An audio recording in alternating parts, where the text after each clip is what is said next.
Hello guys, in this video I'm just going to explain how to select entry level in Royal Rumble. In which number you want to enter. For example, I'm going to create this 10-man Royal Rumble.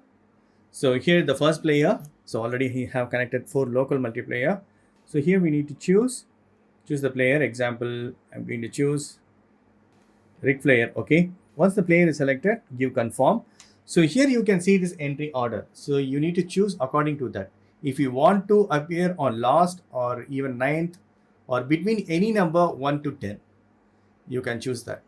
Even if you're selecting multiplayer, right, local multiplayer, you can choose the second player and confirm. You can select the entry level here.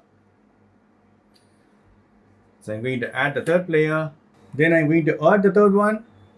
For third player, you can choose confirm, and here you can see this entry order. You can choose according to that. And this is the fourth one, Bobby Lashley, confirm the third one. Then you can start the match. That's it, friends. Is the way you can choose entry order in Royal Rumble. That's it. Hope this video is very much helpful. Thank you so much for watching. Please put comments and feedback to media firms. Thank you. Bye and take care.